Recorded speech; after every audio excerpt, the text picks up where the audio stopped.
Miss Crosby. I'm going to try and finish this video for you guys.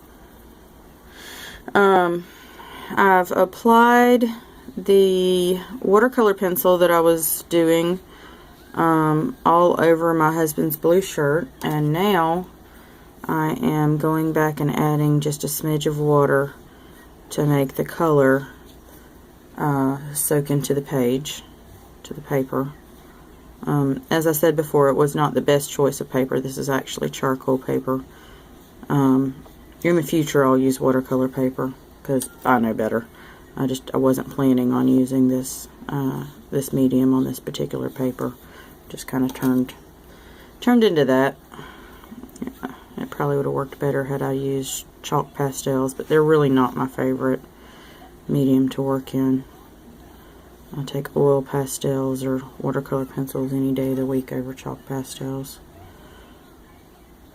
Okay, so all I'm doing here is I'm applying just a dab of water. I'm dipping my brush in the water and getting the paper just damp. I'm not trying to soak it. I might move it a little bit closer for you guys so you can see what I'm working on. I'm kind of giving some value to his shirt right now.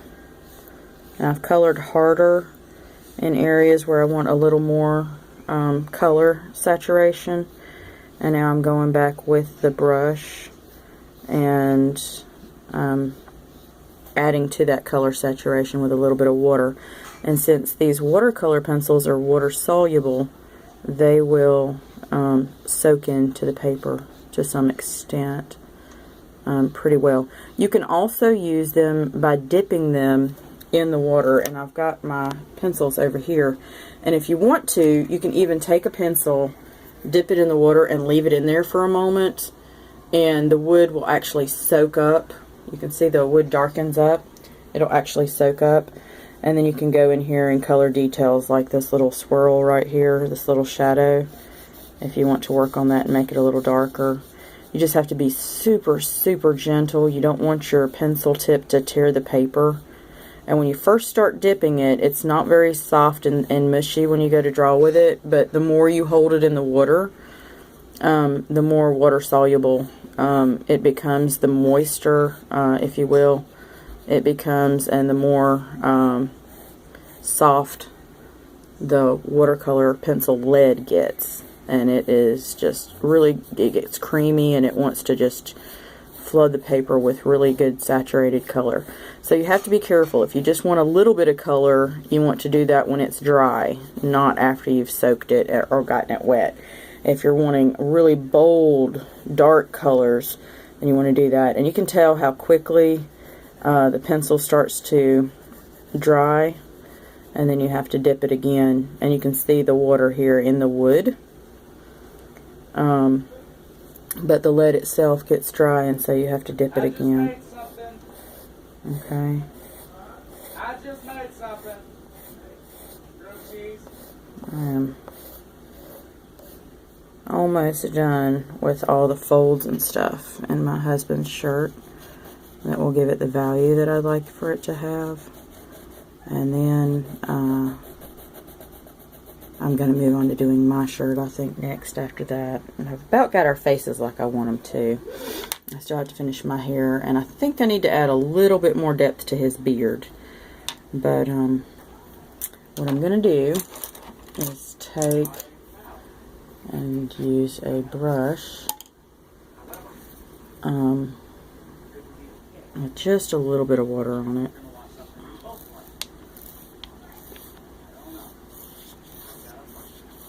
I'm just using a little dab of water. I'm not using a great lot.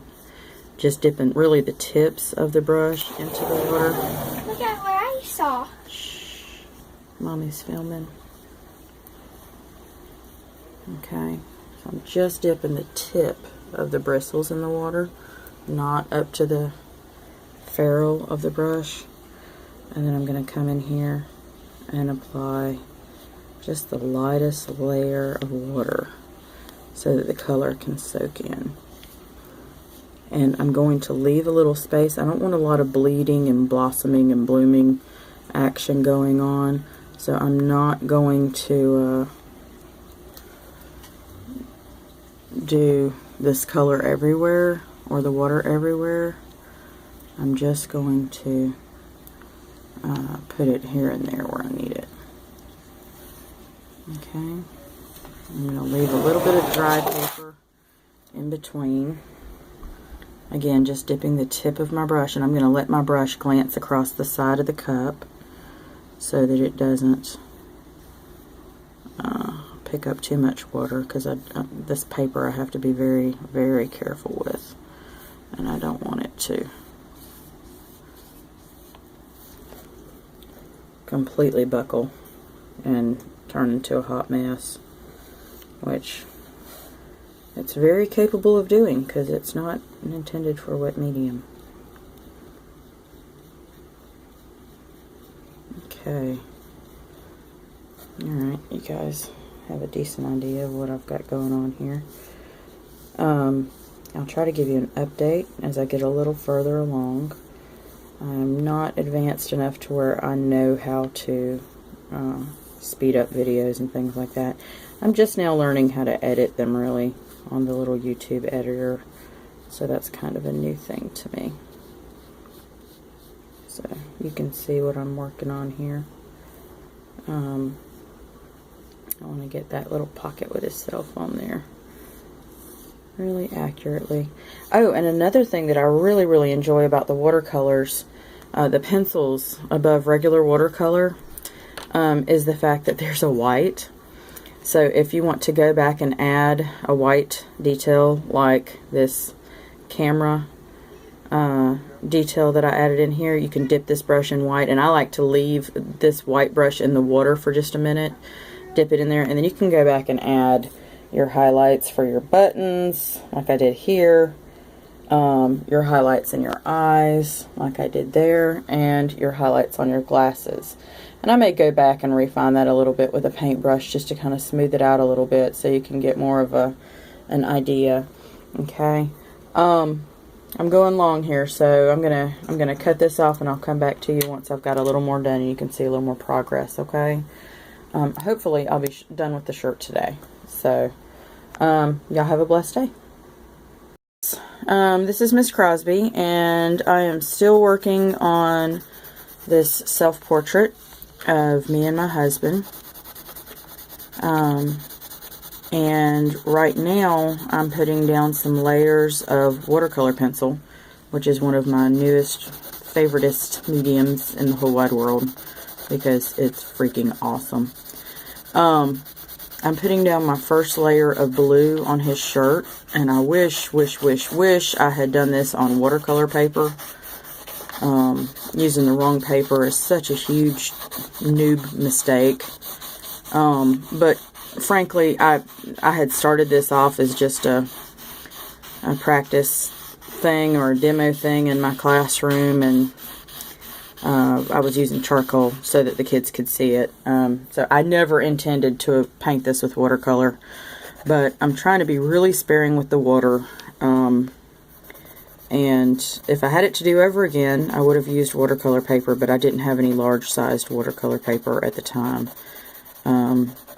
It didn't occur to me that this would be an awesome picture, and that I would get so into it. And I thought it would just be another, quick demo.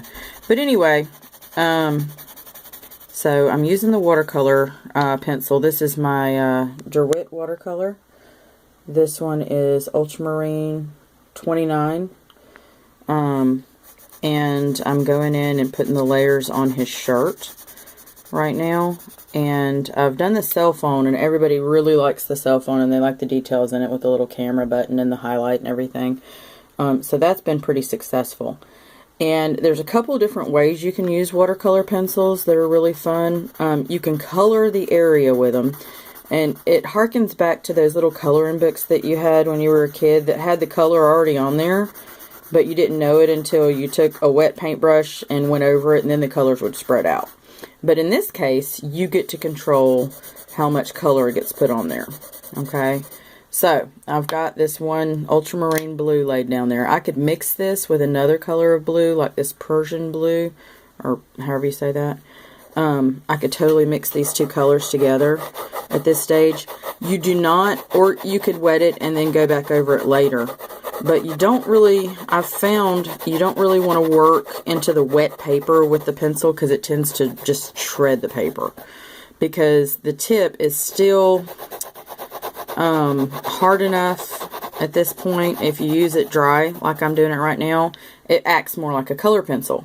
However, if you dip it in water, like this, several times, got just a little can of water, I've put some sparkly duct tape on. Hey Max, my cat has decided to join us. You can go back over and it makes a really, really striking, deep, dark color if you're looking for a really rich color. Okay? But if you don't want it to be that dark, obviously you wouldn't use this technique. The more you dip it, the darker the color gets. Now my natural lighting is changing, so I'm going to move this over so you can see it better because I've got a shadow falling right on my